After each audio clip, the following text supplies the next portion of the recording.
नमस्ते बच्चों, क्या हालचाल, कैसे हैं आप लोग। उम्मीद करता हूं अच्छे होंगे।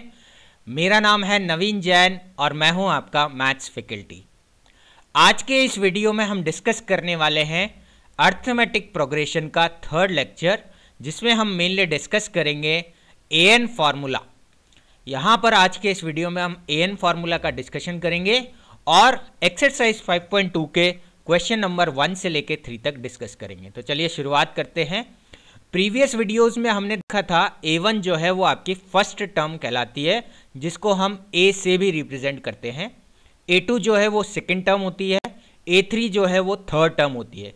अब देखो यहाँ जो सबस्क्रिप्ट में लिखा हुआ है, अगर 1 लिखा हुआ है तो ये फर्स्ट टर्म है, अगर 2 लिखा हुआ है तो ये सेकंड टर्म है, 3 लिखा हुआ है तो ये थर्ड टर्म है, और इस तरीके से आपकी ये टर्म्स चलती जाती है।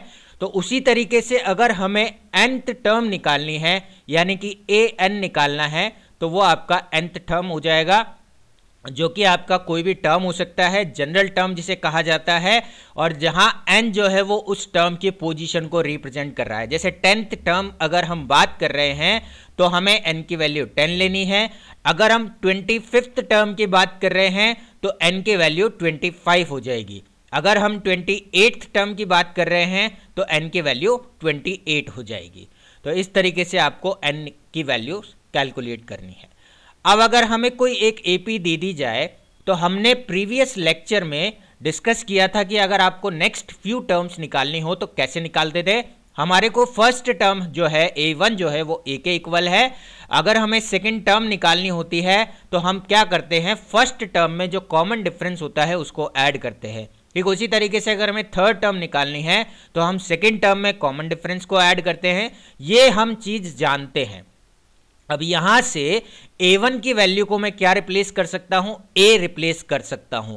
तो यहां मैंने A1 की जगह क्या लिख दिया, A लिख दिया। तो A2 की जो वैल्यू होगी वो हो जाएगी हमारे पास A प्लस D। ये हमारा फर्स्ट इक्वेशन हो गया। अब देखो इसके नीचे जो A3 लिखा हुआ है वहां पर A2 प्लस D लिखा हुआ है, वहां मैं A2 की जगह क्या रिप्लेस कर दूंगा, A प्लस D। इसी के जस्ट ऊपर वाली इक्वेशन से A प्लस D को मैं रिप्लेस कर देता हूं, तो मेरे पास क्या मिल जाएगा, A प्लस D प्लस का D। और यहां पर अगर मैं इसको D और D जो है वो लाइक टर्म से अगर उनको मैं ऐड कर दूं तो मेरे पास मिल जाएगा A प्लस 2D। तो यहां से हमारे पास A3 की जो वैल्यू आएगी वो आ जाएगी A प्लस 2D। अब उसी तरीके से अगर मैं इसके नीचे A3 में A प्लस 2D रिप्लेस कर दूं, A3 को मैं A प्लस 2D से रिप्लेस कर दूं, तो मेरे पास A4 की जो वैल्यू आएगी वो आ जाएगी A प्लस 3D। A5 की जो वैल्यू आएगी वो आ जाएगी A प्लस 4D। तो अब आप यहाँ पैटर्न को समझने की कोशिश करना। अगर मैं A2 से शुरुआत करना, अगर आप A2 में लिखते हो तो आप 1D लिख रहे हो, A3 में लिख रहे हो तो आप 2D लिख रहे हो, प्लस का 2D लिख रहे हो। तो यहाँ पर अगर मैं A5 में लिख रहा हूँ तो A5 में A प्लस 4D लिख रहा हूँ। तो 4 को अगर मैं 5 माइनस 1 लिख दूँ, 3 को मैं 4 माइनस 1 लिख दूँ, 2 को मैं 3 माइनस 1 लिख दूं, और 1 को मैं 2 माइनस 1 लिख दूं। और यहां पर सबसे ऊपर A प्लस कोई भी D नहीं है तो उसको मैं 0D लिख देता हूं, यानी कि 1 माइनस 1D लिख सकते हैं। तो यहां पर अगर हम nth टर्म का फॉर्मूला निकालने की कोशिश करें तो यहां पर देखो जो टर्म है उसमें से एक सब्ट्रैक्ट आपको करना है। अगर आप फर्स्ट टर्म निकाल रहे हो तो 1 माइनस 1, सेकेंड टर्म निकाल रहे हो तो 2 माइनस 1, थर्ड टर्म निकाल रहे हो तो 3 माइनस 1, उसको मल्टीप्लाई करना है D से, और जो भी वैल्यू आ रही है उसको D से मल्टीप्लाई करना है। यानी कि अगर हम an की वैल्यू निकाल रहे हैं या nth टर्म का अगर हम फॉर्मूला लिख रहे हैं तो वो होता है A plus n minus 1 into D। तो यहां से an आ जाएगा हमारे पास A plus n minus 1 into D। इसको आप बहुत अच्छे से फॉर्मूले को लर्न कर लीजिए, क्योंकि एक्सरसाइज 5.2 जो है वो इसी फॉर्मूला पर बेस्ड है। तो चलिए अब शुरुआत करते हैं। ये nth टर्म का फॉर्मूला हो गया हमारे पास। शुरुआत करते हैं क्वेश्चंस से। पहला क्वेश्चन हमसे कहा गया है fill in the blanks in the following table. एक टेबल दी हुई है, उसमें फिल इन द ब्लैंक्स करना है। And given that A is the first term, A जो है वो फर्स्ट टर्म को डिनोट कर रहा है। D is the common difference, D जो है वो कॉमन डिफरेंस है। एंड द nth टर्म जो है वो an से रिप्रेजेंट हो रहा है, और n जो है वो nth टर्म है, n की वैल्यू है। तो यहां पर इस वाले क्वेश्चन में, फर्स्ट वाले क्वेश्चन के फर्स्ट पार्ट में हमें an की वैल्यू निकालनी है, यानी कि डायरेक्ट हमें फॉर्मूला अप्लाई करना है। यहाँ हमें पता है a की वैल्यू 7 है, d की वैल्यू 3 है, n की वैल्यू 8 है, तो an का जो फॉर्मूला हमें पता है an is equal to a plus n minus 1 into d. अब देखो यहाँ पर है ना, जो फॉर्मूला है उसमें आपके पास टोटल मिला के 4 चीजें हैं। 4 कौन कौन सी चीजें हैं? सबसे पहले है फर्स्ट टर्म a, उसके बाद है कॉमन डिफरेंस सेकंड नंबर पे, उसके बाद है थर्ड नंबर पे n की वैल्यू, और फोर्थ नंबर पे है an की वैल्यू। an जो है वो nth टर्म की वैल्यू है, n जो है वो वैल्यू होगी केवल n की। an जो है उस टर्म पर कौन सा वैल्यू आएगा, क्या आंसर आएगा, उसका वैल्यू होगा। तो यहां पर आपके पास टोटल मिला के 4 चीजें हैं। इन 4 में से आपको 3 चीजें दी जाएगी और आपसे एक चीज पूछेगा। तो ये आपका पहला बेसिक कॉन्सेप्ट है फॉर्मूला के ऊपर। तो a की वैल्यू हमें 7 गिवन है, n की वैल्यू 8 गिवन है, यहां पुट कर दिया हमने n माइनस 1 यानी कि 8 माइनस 1, d की वैल्यू 3 है। सिंपल क्वेश्चन है, कैलकुलेशन करना है, तो 7 प्लस 8 माइनस 1 हो जाएगा 7, 7 को 3 से मल्टीप्लाई करेंगे आएगा 21, और 21 में 7 ऐड करेंगे आएगा 28। बोर्ड मास रूल आपको अप्लाई करना है। ब्रैकेट्स सबसे पहले सिंप्लीफाई होंगे, ब्रैकेट्स के बाद multiplication, addition and then subtraction. BODMAS rule जो है उसके बाद में उसी रूल को आपको फॉलो करना है। तो यहाँ an का जो आंसर आएगा वो 28 आ जाएगा। नेक्स्ट क्वेश्चन मूव ऑन करते हैं। सेकंड क्वेश्चन, यहां पर अब देखो 4 में से 3 वैल्यूज जो गिवन है वो है a, n और an, और हमें d की वैल्यू निकालनी है। और फर्स्ट लेक्चर में मैंने आपको बताया था कि a की वैल्यू 0 भी हो सकती है, d की वैल्यू भी 0 हो सकती है, ठीक उसी तरीके से nth टर्म की जो वैल्यू है वो भी 0 हो सकती है। जैसे कि इस क्वेश्चन में कहा गया है nth टर्म की जो वैल्यू है यानी कि an की जो वैल्यू है वो हमारे पास 0 है। तो यहां से हम जानते हैं formula an is equal to a plus n minus 1 into d. an की वैल्यू अब हमारे को 0 दे रखी है, तो लेफ्ट साइड में हमारे पास 0 आ गया। an के नीचे हमने 0 लिख दिया, इज इक्वल टू के नीचे इज इक्वल टू लिख दिया, a के नीचे माइनस 18 लिख देंगे, तो a के नीचे माइनस 18 आ गया, प्लस के नीचे प्लस, n की जगह 10 पुट कर देंगे, तो n की जगह 10 रख दिया, 10 माइनस 1, d की जगह हमें वैल्यू निकालनी है। और जब भी आपको d की वैल्यू निकालनी हो तो ये a वाला जो टर्म है इसको राइट साइड से लेफ्ट साइड पर ले जाएंगे। तो यहां से देखो 10 माइनस 1 हो गया आपके पास, सबसे पहले मैंने ब्रैकेट सॉल्व किया है, ये हो गया 9d। अब ये माइनस का 18 राइट साइड से लेफ्ट साइड में चला जाएगा, तो ये हो जाएगा प्लस का 18, और 0 प्लस 18 जो है वो 18 होता है, तो 18 इज इक्वल टू आएगा हमारे पास 9d के इक्वल। तो d की जो वैल्यू आएगी वो आ जाएगी 18/9 यानी कि 2। तो d हमारे पास बन गया कितना, 2। उसके बाद में हमारे को नेक्स्ट जो क्वेश्चन कहा गया है उस क्वेश्चन में अब a मिसिंग है और बाकी की 3 वैल्यूज यानी कि d, n और an गिवन है। अगेन हम फॉर्मूला अप्लाई करते हैं, यहां पर अब हमें a निकालना है, an की वैल्यू -5 है। और तो यहां पर एक चीज और ध्यान रखना बच्चों, an यानी कि जो nth टर्म की वैल्यू है वो आपका नेगेटिव हो सकता है, लेकिन ये भी ध्यान रखना साथ के साथ n जो है वो आपका हमेशा पॉजिटिव इंटीजर रहेगा। n की वैल्यू कभी भी नेगेटिव या 0 नहीं हो सकती है या फ्रैक्शन में नहीं आ सकती है।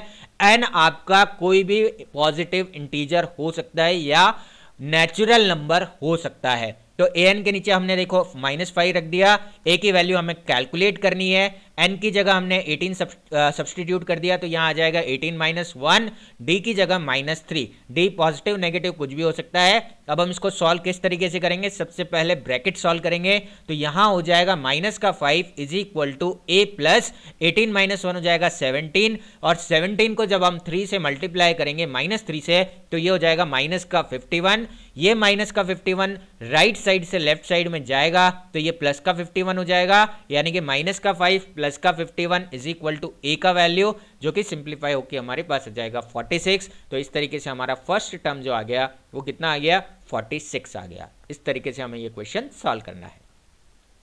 आगे बढ़ते हैं नेक्स्ट क्वेश्चन की तरफ। अब इस क्वेश्चन में हमें n मिसिंग है। देखो सब चीजें एक एक बार मिसिंग करके आपको दे दिया है। पहले केस में हमें an पूछा गया था, दूसरे केस में हमें d पूछा गया, थर्ड केस में हमसे a पूछा गया, अब इस केस में हमसे n पूछा जा रहा है। तो यहां पर अगेन an का formula a plus n minus 1 into d. an के नीचे हमने वैल्यू रख दी 3.6, a के नीचे माइनस का 18.9 प्लस n माइनस 1, n की वैल्यू हमें कैलकुलेट करनी है, d की वैल्यू 2.5।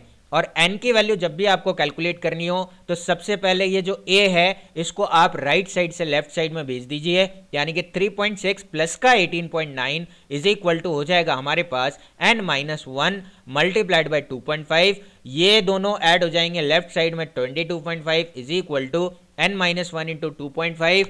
ध्यान रखिए ये 2.5 को अंदर ब्रैकेट से मल्टीप्लाई नहीं करना है, हमें मल्टीप्लाई कर सकते हो, ऐसा नहीं है कि नहीं कर सकते हैं, पर हमें करना नहीं है, उससे और कॉम्प्लेक्स हो जाएगी कैलकुलेशन हमारी। कैलकुलेशन को हमें सिंप्लीफाई मैनर में ही रखना है। तो ये जो 2.5 है यानी कि ये जो d था इसको हम डिवाइड कर देंगे, नीचे की तरफ ले आएंगे, क्योंकि ये n-1 से मल्टीप्लाई हो रहा है, बीच में कोई साइन नहीं होता है तो इसका मतलब मल्टीप्लीकेशन का साइन है, और मल्टीप्लाई जब साइड चेंज करेगा दूसरी साइड पर जाएगा तो वो बन जाएगा डिवाइड का साइन, यानी कि ये हो जाएगा 22.5 डिवाइड में आ जाएगा 2.5 इज इक्वल टू में आ जाएगा n-1, और यहां से 22.5 अपॉन 2.5 सॉल्व करेंगे तो पॉइंट से पॉइंट कैंसिल हो जाएगा। एक पॉइंट अगर आप हटाओगे तो ऊपर से हटाओगे तो नीचे एक जीरो लगेगा, नीचे से हटाओगे तो ऊपर एक जीरो लगेगा, तो यानी कि जीरो से जीरो कैंसिल हो गया। तो यहाँ पर पॉइंट के बाद न्यूमरेटर और डिनोमिनेटर में दोनों में डिजिट्स सेम थी, इसलिए पॉइंट से पॉइंट कैंसिल आउट हो गया। तो यहाँ से हमारे को मिल जाएगा इसको सॉल्व करने के बाद 9, यानी कि n-1 की वैल्यू जो आएगी वो 9 आ जाएगी, यानी कि n की जो वैल्यू आएगी वो 10 आ जाएगी। और यहाँ ये ध्यान रखना, ये जो 22.5 अपॉन 2.5 मतलब ये जब आप d से डिवाइड करोगे तो आपको हमेशा ही एक नेचुरल नंबर मिलेगा, नेचुरल नंबर मिलेगा। इसका मतलब यहाँ पर n की जो वैल्यू आ जाएगी हमारे पास वो हो जाएगी 9 + 1 यानी कि 10। तो n हो गया हमारे पास 10, तो ये हमारे पास आंसर आ गया।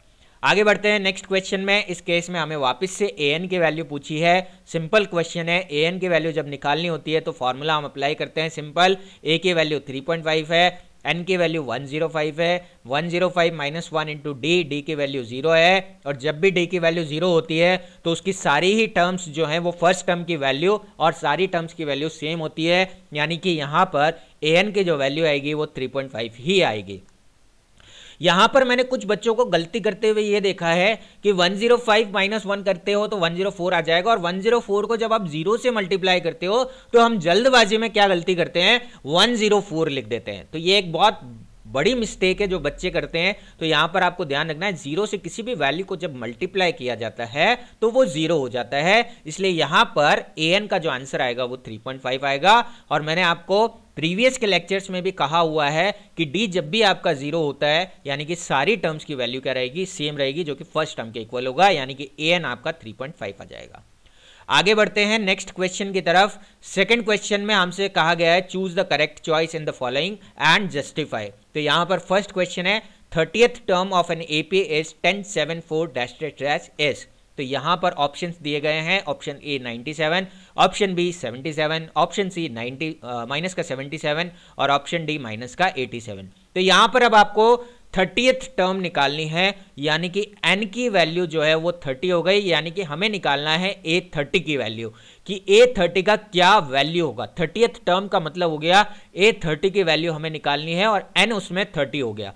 और यहाँ पर हमें एक AP दिया हुआ है, और AP को हम जब भी हमें दिया हुआ होता है तो सबसे पहले हमें a और d निकालना है।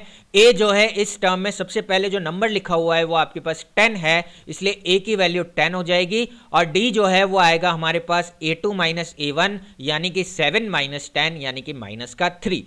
जनरली हम a2 - a1 से d निकालेंगे, लेकिन ऐसा कोई जरूरी नहीं है कि आप a2 - a1 करो, आप कोई सी भी दो कॉन्जिक्यूटिव टर्म्स को आप माइनस कर सकते हो तो उससे आपका आंसर आ जाएगा। तो अब हमें a30 निकालना है, फॉर्मूला लिखा हमने a + n-1 इंटू d। और जब भी अब आपको एक शॉर्ट थोड़ा सा ध्यान रखना है, शॉर्ट क्या है वो, कि जब भी आपको जो भी टर्म निकालनी है उसको n-1 कर दो और उसको d से मल्टीप्लाई करके लिख दो। जैसे मान लो यहां पर आपको कहा गया है 30th टर्म, तो आपका इक्वेशन बन जाएगा a + 29d। जब आपको 15th टर्म कहा जाए तो इक्वेशन बन जाएगा a + 14d। जब आपको कहा जाए 20th टर्म तो इक्वेशन बन जाएगा a प्लस 19d, एक कम करना है, d से मल्टीप्लाई करना है और उसमें ऐड करना है, तो यानी कि आपके पास इक्वेशन आपको कुछ इस तरीके से बन जाएगी। a प्लस 29d निकालना है, a की वैल्यू 10 है, 29 की जगह 29 रख दिया, d की वैल्यू -3 है, तो यहां से आ जाएगा 10 माइनस 87, ये सॉल्व करेंगे तो आएगा -77, यानी कि आपका ऑप्शन सी जो है वो करेक्ट आंसर हो जाएगा। तो यहां पर आपको क्या ध्यान रखना है, क्योंकि जब आपके पास वर्ड प्रॉब्लम्स आएगी तो आपको इक्वेशंस को डायरेक्ट ही लिखना रहेगा। ये अभी हम शुरुआत कर रहे हैं एपी की, तो यहां पर आपको फॉर्मूला जो है वो तो याद रखना ही है, लेकिन जब भी आपको कोई सी भी टर्म के बारे में कहा जाता है कि 30th टर्म है, 25th टर्म है, 16th टर्म है, तो जैसे मान लीजिए 16th टर्म कह रहा है तो आपको लिखना है a plus 15d, 25th term कह रहा है तो a प्लस 24d। इस तरीके से आपको ये ध्यान रखना है कि इक्वेशन जो है वो आपको बनानी है। आगे बढ़ते हैं नेक्स्ट क्वेश्चन की तरफ। 11th term of the AP is, इसमें आपको 11th टर्म के बारे में पूछा गया है, यानी कि a11 आपको निकालना है। a11 का मतलब हो गया a प्लस 10d, a की वैल्यू जो है वो -3 है, d की जो वैल्यू है वो हमारे पास दो कॉन्जिक्यूटिव टर्म्स को जब हम माइनस करेंगे, यानी कि -1/2 माइनस ऑफ -3, ये हो जाएगा +5/2।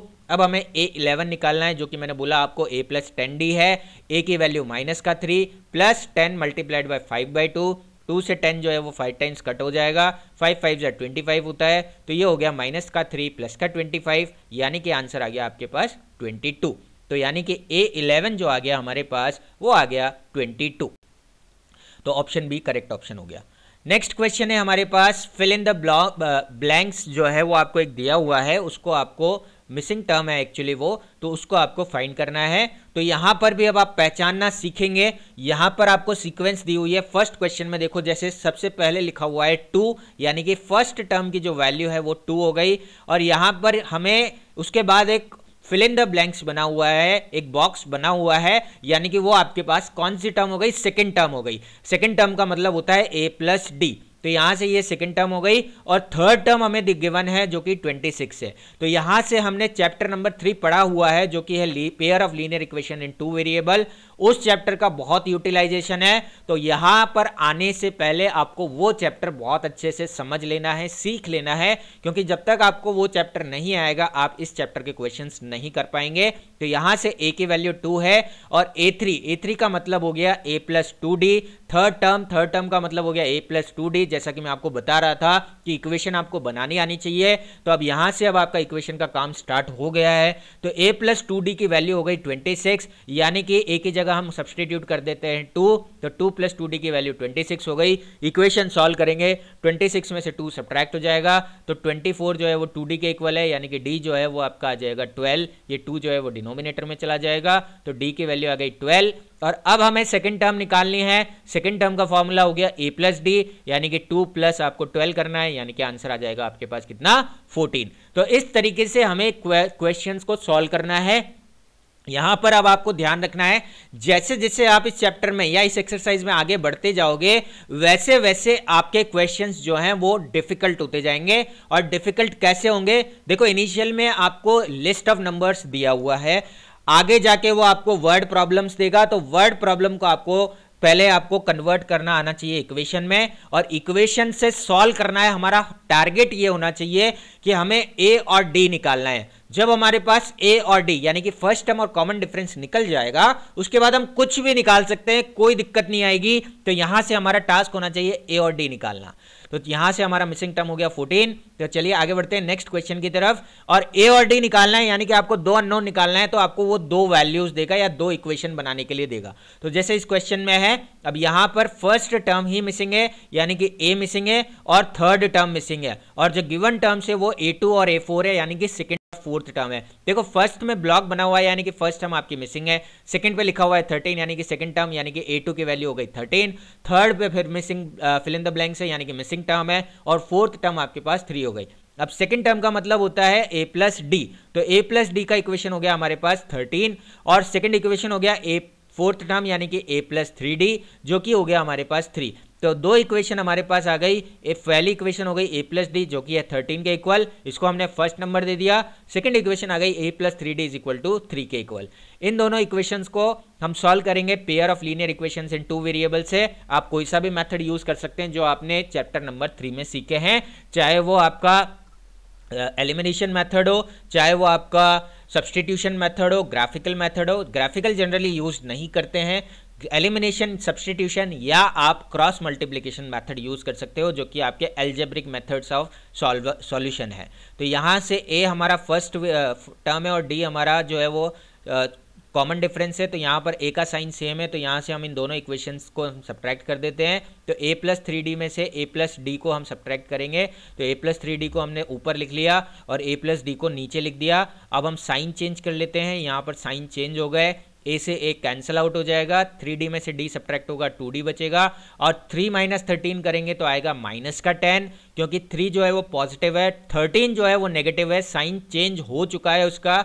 यहाँ से d की जो वैल्यू आएगी वो आ जाएगी -10/2 यानी कि माइनस का 5। डी हमारे पास आ चुका है। इस डी को हम किसी भी एक इक्वेशन में सब्सटीट्यूट कर देंगे। तो यहाँ से ए प्लस डी वाली इक्वेशन में मैं सब्सटीट्यूट कर रहा हूँ, यानी कि फर्स्ट इक्वेशन में मैं इसको सब्सटीट्यूट कर रहा हूँ। तो ए प्लस माइनस का 5 ये आ जाएगा 13 के इक्वल, यानी कि ए की जो वैल्यू आएगी वो आ जाएगी हमारे पास 13 + 5, ये हो जाएगा 18। तो ए की वैल्यू आ गई। अब हमें निकालना है फर्स्ट टर्म जो कि ऑलरेडी आ चुका है, जो कि 13 है। उसके बाद निकालना है थर्ड टर्म a3, उसका वैल्यू हो जाएगा a प्लस 2d के इक्वल, यानी कि a प्लस a की वैल्यू 18 प्लस 2 टाइम्स माइनस का 5, 18 माइनस 10 यानी कि 8 आ जाएगा। तो थर्ड टर्म हमारे पास आ जाएगी 8। तो जो वैल्यूज मिसिंग थी वो हमने फाइंड आउट कर ली। आगे बढ़ते हैं नेक्स्ट क्वेश्चन की तरफ। नेक्स्ट क्वेश्चन में हमसे फर्स्ट, थर्ड, फोर्थ और फिफ्थ टर्म पूछी गई है और सेकंड और सिक्स्थ टर्म हमको गिवन है। तो यहाँ पर फर्स्ट टर्म यानी कि ए, थर्ड, फोर्थ और फिफ्थ टर्म ये हमारी मिसिंग है और सेकंड और सिक्स्थ टर्म गिवन है। सेकंड टर्म का मतलब हो गया a2 और a2 का मतलब हो गया a प्लस डी।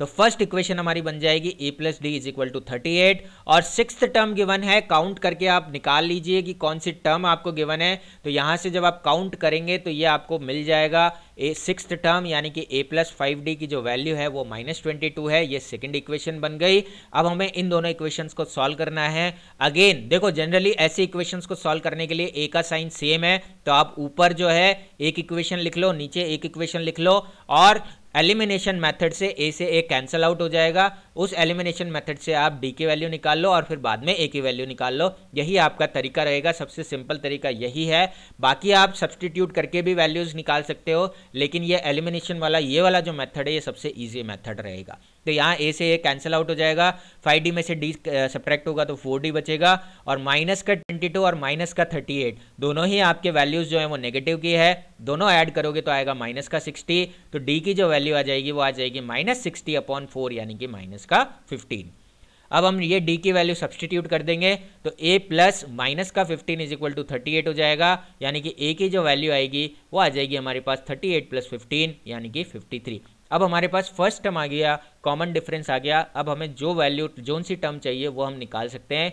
तो a3 हमें चाहिए तो वो आ जाएगा a प्लस 2d यानी कि 53 + 2 टाइम्स माइनस का 15। सॉल्व करेंगे मिलेगा हमें 23। a4 चाहिए, a प्लस 3d हो जाएगा, a प्लस 3d यानी कि 53 + 3 टाइम्स माइनस का 15। सॉल्व करेंगे हमें मिलेगा 8 और a5 चाहिए वो हो जाएगा a प्लस 4d के इक्वल, यानी कि आ जाएगा 53 + 4 टाइम्स माइनस का 15 यानी कि आ जाएगा माइनस का 7।